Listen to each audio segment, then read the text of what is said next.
Hi everybody, this is Elisabeth ASMR, and I'm sort of out of breath because I've been trying to get comfortable. I'm sitting in my bed and also kind of worried why changing positions in a bed is making me lose my breath. That is not a good sign. Okay, this is so sad. I haven't been filming for a while because I've been like crazy busy. I know I say this every time, but I am. We just bought a house, and if you've ever bought a house, it's like a jungle. Like, what is up with that? Can't I just I like that house, give me it. But that's not how it works. And I've also just got a new job. I haven't started yet, but I will soon. So I've just had a lot of things on my mind. Now you're probably curious. Like some of you know, I currently work at an intensive care unit, and I love it. It's a great job, but it was only like temporary. They only hired me for a year, because some women were pregnant and had babies, and they can like get a year off. This is Denmark. Women get paid maternity leave for a year. So learn something. I don't know why I do this. I'm so sorry. But yes, and those women are coming back. So I got those women. Are you relaxed yet? I'm so bad at this. I'm so sorry. No, I got a job at a psychiatric ward, which is like a total U-turn from what I've been doing, but I'm so excited. I truly think that is like the exact place I'm supposed to be at this point in my career. So yes. Now the point of this video was I was going to do like a story time video. Now the ASMR factor of it is just going to be me talking softly. These story time videos have been taking YouTube by a storm, but they are like made by very typical YouTubers, and they tend to be kind of loud, not to offend anybody, but they are pretty loud. So I'm going to do like a story time video where you can like be intrigued by the story, but also like not jump up because someone screams. I won't be screaming. That is not good for an ASMR video. Now, to this video, no, to this story. Sorry, I'm so confused. I don't know. I haven't been drinking, I promise.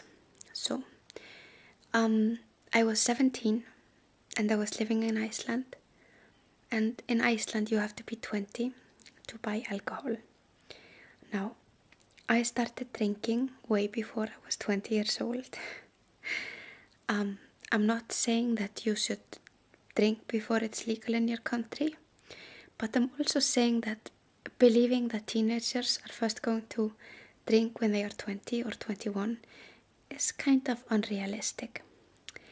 So, this legal age of 20 was often a problem for me, so I was not able to get into bars or buy alcohol.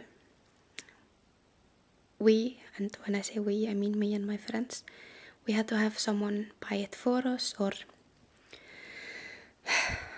steal it. No, we didn't steal. But yeah, you had to have someone go and buy it. And in Iceland, you cannot buy alcohol in like a regular store. The government sells alcohol, so they have like special liquor stores. You have to go in, and they have like a like if you walk in there, everyone knows you're going to buy some alcohol. So it's not like you can buy like a lot of groceries and then put like a 6-pack on in your basket and like be like so casual about it. If you go into the store, it's like I'm going to be tipsy soon. So Yes, and and this is me and my friend. Now I'm going to paint a picture for you because I'm such a storyteller. I, at that point, had bleached my hair by myself. So it was like a beautiful shade of sunny yellow. Almost as if I had white hair, and then like a dog who had not drank for a while had urinated in my hair. It was like a bright yellow color. And I was also wearing gold glittery boots and a silver raincoat. So me walking into that liquor store was not like very undercoverish, you know. I was bound to be noticed. And I was with my friend, who is a very tall, red-haired girl. I believe she was dressed very casually, but her being a tall, red-headed girl also makes her be noticed. And we had called around and nobody was able to buy alcohol for us. But I had like a brilliant plan. I had a fake ID. And this fake ID I used to get into bars where they would look at it and they would look at me and be like, oh, whatever, go in. And the fake ID in Iceland, not an idea, an ID. I'm sorry, I'm a foreigner. That means you don't like get it made. I didn't like call a guy in the valley. Now I'm quoting California, you know. I watch movies. And he makes it for you. You usually get it from a girl or a boy that sort of looks like you, and they just tend to have the correct birth year. And I had gotten one from a friend who said it was her sister's friend's card, and I actually bought it from her through that person. And this friend I got the card from is someone I trust, so I thought, yes, I will use this card to get drunk in my teen years. And it had worked so far. But the girl in the card had dark hair and I now had bright yellow hair. And I said to my friend, I'll buy it. I got the fake idea. It's like, whatever, let's do it. And we walk in and we talk and we laugh like we so belong here, you know. And I think we took some beers and she wanted like a rosé or like a red wine. I was not into that. I just wanted some fruity drinks because I was 17 and I still do at almost 27. And we go to the cashier and we put our things up and she looks at me and says, do you have an ID? And I looked at her like, yeah. Oh my god, I can't believe she's asking for my ID. And I gave it to her and she like looks at it and looks at me and looks at it and looks at me.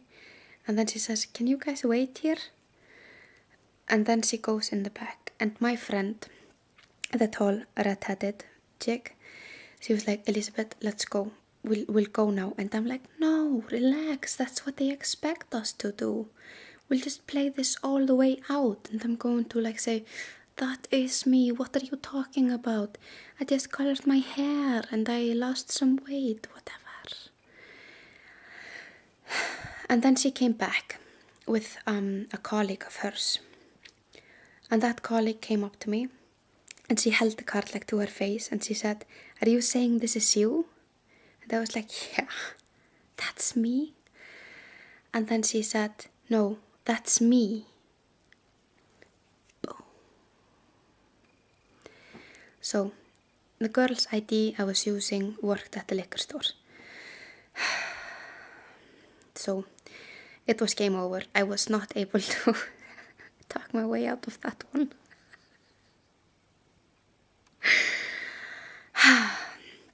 So we were taken to the back. The story is not over, by the way. It's not over. my friend and I, and we were sitting in the back. I didn't cry. I'm pretty proud of that because I would usually cry in like a stressful situation, still do. But I like nervously laughed a lot. So did my friend, but she was not the one who was going to get charged with fraud, like paper fraud, I think they called it. That got dropped, by the way, so thank God. I think they get that a lot. And they had to call the police because they had to like write a statement about it or whatever. And we were waiting, and then a female officer walked in, and behind her, a male officer. And not any male officer, that happened to be the guy that my friend had sort of been seeing. And we had ridden in a car with him like 4 days earlier. And I think he was like, well, he was dating a 17-year-old and he was like a grown police officer. Now, I don't know if he was grown, he was probably like 20 something. It's okay. So I think that was like embarrassing enough that she was like, hey. And his colleague had to see that, but that she was also hanging with a girl who was, by the way, had bright yellow hair, was wearing gold glittery boots and a silver raincoat, who had tried to buy alcohol with an ID, where the girl on the ID worked at the liquor store. So, yes. And like I said, I got charged with paper fraud, but that charge got dropped. I got like a letter like 2 years later saying it was dropped, so thank God. Oh, thank evolution, I'm sorry. I'm such an atheist. Yes, so that was my story.